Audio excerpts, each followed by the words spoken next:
Good evening friends, welcome back to my channel.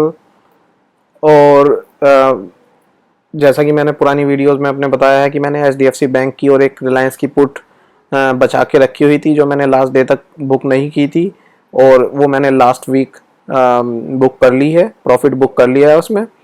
और इस महीने में अभी अभी तक कोई पुट में एंटर नहीं किया हूँ, क्योंकि अभी जो विक्स है वो बहुत ही लो चल रहा है और मैं कोई रिस्क नहीं लेना चाहता हूँ कि किसी भी वजह से मैं मतलब एंटर कर जाऊँ और फिर विक्स शूट अप करे और मेरी प्रीमियम का प्राइस बढ़ जाए।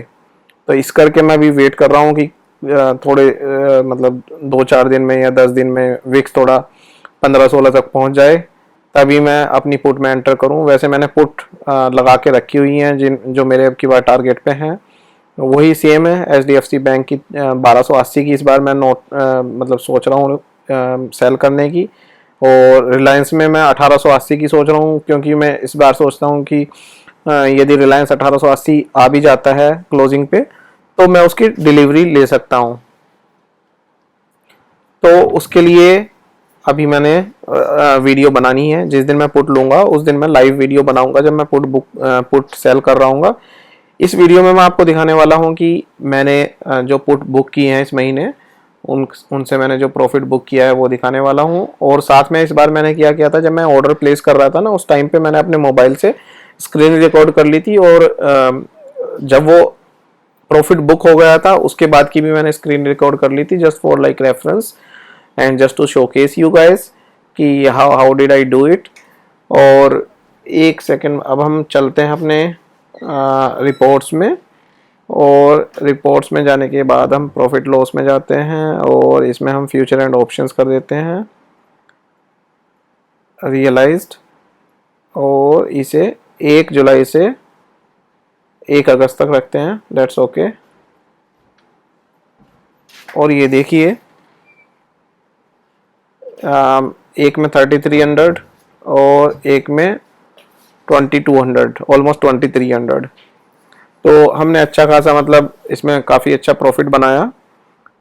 एचडीएफसी बैंक मेरे ख्याल से मैंने सेल की थी 90,000 की, और रिलायंस मैंने सेल की थी मेरे ख्याल से 65 या 60,000 के आसपास। सो अराउंड 3 to 4% का प्रॉफिट है दोनों में, जो कि मेरे लिए बहुत अच्छा है, क्योंकि इतना कम कैपिटल डिप्लॉय करने के बाद और इतना अच्छा प्रॉफिट यदि मिल रहा है तो बहुत अच्छा है।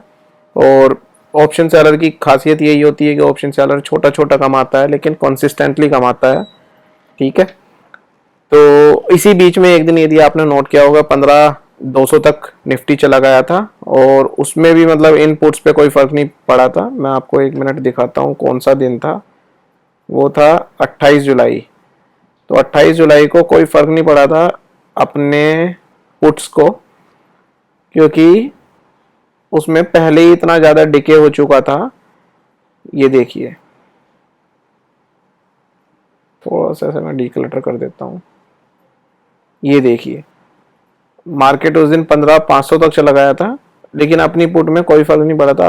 अपन ने पूरा प्रॉफिट बुक किया, ना अपने को डर लगा, क्योंकि उसमें थेटा डिके इतना ज़्यादा हो चुका था कि प्रीमियम्स पे मतलब हार्डली 1 या 2 रुपए का अंतर आया, और फिर वो वापस से कूल डाउन हो गई, क्योंकि मार्केट वापस से रीगेन कर गया था, अपना जो लेवल्स थे वो रीगेन कर लिए। तो उस वजह से हमारी पुट में ज़्यादा फर्क नहीं पड़ा। यही फ़ायदा है कि मतलब पूरे महीने वेट करने का, यही फ़ायदा है कि आपको एंड ऑफ द मंथ कोई डर नहीं होता कि मतलब गामा इफेक्ट आपके प्रीमियम को एकदम से शूट अप करके दुगना कर देगा, ऐसा कुछ नहीं है, ठीक है। गामा इफेक्ट एक एक लेवल पे ही काम करता है, एक मतलब एक क्या कहते हैं उसे कि मतलब एक रेंज में ही काम करेगा, कि मान लिया 2 रुपए बढ़ना है तो 2 ही रुपए बढ़ेगा, या 2.5 रुपए बढ़ेगा तो 2.5 रुपए बढ़ना है। तो इस तरह से नहीं होगा कि वो दुगना हो जाएगा आपका प्रीमियम। तो लेकिन मतलब ब्लैक स्वाइन इवेंट्स को हम भूल जाते हैं। ब्लैक स्वाइन इवेंट्स के केस में ये दुगना क्या मतलब 5 गुना भी हो सकता है, तो उसके लिए आपको तैयार रहना चाहिए कि डिलीवरी ले सकते हैं आप। इसलिए मैं हमेशा कहता हूँ कि ऑप्शन सेलिंग के लिए आपके अकाउंट में कम से कम 5 से 6 लाख रुपए होने चाहिए एक पुट के लिए। तो यदि आप उतने आपके अकाउंट में, अपने बैंक अकाउंट में, या आपके पास उतना एसेट, उतना कॉर्पस नहीं है, तो आपको फिर दिक्कत हो सकती है, फिर आपको लॉस बुक करना पड़ सकता है यदि एक्सपायरी के टाइम पे आपका ऑप्शन इन दी मनी हो जाए। तो इस करके मैं हमेशा कहता हूँ कि अपने अकाउंट में उतना पैसा होना चाहिए कि हम बाद में मतलब दिक्कत ना हो। और एचडीएफसी की एक और पुट थी जिसकी मैंने पहले ही वीडियो ऑलरेडी बना दी थी, वो मैंने जल्दी बुक कर ली थी और अपना पैसा फ्री करके मैंने कुछ शेयर्स बाई किए थे। और आगे आगे मैं कुछ दिनों में थोड़ा मतलब जो मैं पोजिशनल ट्रेड्स लेता हूँ उन पे भी मैं वीडियोस बनानी शुरू करूँगा। जैसे कि मैंने कुछ शेयर्स लिए हुए हैं, ये मैं एक मतलब एक तरह का आप कह लीजिए कि टेस्टिंग चल रही है और मैं कुछ चीज़ें टेस्ट कर रहा हूँ जो मैं अभी इसलिए ही मतलब ओपन में बता नहीं रहा हूँ। तो जब मेरी टेस्टिंग कंप्लीट हो जाएगी और फिर मैं आपको ये भी बताने लगूंगा कि मैंने क्या ट्रेड लिया हुआ है करंटली। और क्योंकि इस बार मैं मतलब पुट नहीं लिए तो मैंने सोचा कि चलो शेयर में मतलब हाथ आजमा के देख लेते हैं। नॉर्मली मैं शेयर में मतलब हाथ कम ही आजमाता हूँ क्योंकि मैं मतलब रिस्क फ्री चलता हूँ और मुझे ना टेंशन पसंद नहीं है। तो मैं पुट्स में ज़्यादा बिलीव करता हूँ, या तो डिलीवरी आ जाएगी या प्रॉफिट आ जाएगा, दोनों में से एक चीज़ होनी है, लॉस का कोई मतलब ही नहीं है। तो गाइस जो मैंने ऑर्डर लगाए थे वो वीडियो मैं लास्ट में अटैच कर दूंगा और आप वो वीडियो देख सकते हैं जो मैंने ऑर्डर लगाए हुए हैं। और उसमें मैं कैप्शंस डाल दूंगा और हो बन पड़ेगा तो मैं मतलब वॉइस रिकॉर्ड करके भी उस पर वॉइस ओवर करके आपको बता दूंगा कि मैंने क्या किया और कैसे किया। हालांकि मैंने बस जैसा मैंने आपको बताया कि दो ही पुट थी मेरे पास अब बची हुई जुलाई की, एचडीएफसी बैंक की और रिलायंस की, जिसमें मैंने एक में 3300 बिल्कुल एग्जैक्ट 3300 और दूसरे में ऑलमोस्ट 2250। सो ये लगभग 5400 रुपीज़ आए हैं मेरे पास, रियलाइज्ड 5500, सॉरी नेट रियलाइज्ड या 5500 rupees after deducting the charges. क्योंकि दो ही लोड थे तो ये 40 रुपीज़ कटे हैं मेरे ब्रोकरेज के और बाकी एसटीटी और जो भी जीएसटी वगैरह जो कटता है वो कटा है। मतलब put selling is the best thing that I can do and I can recommend to anyone. और लेकिन इसमें it carries risk, so you need to consult your financial advisor before taking any position in options.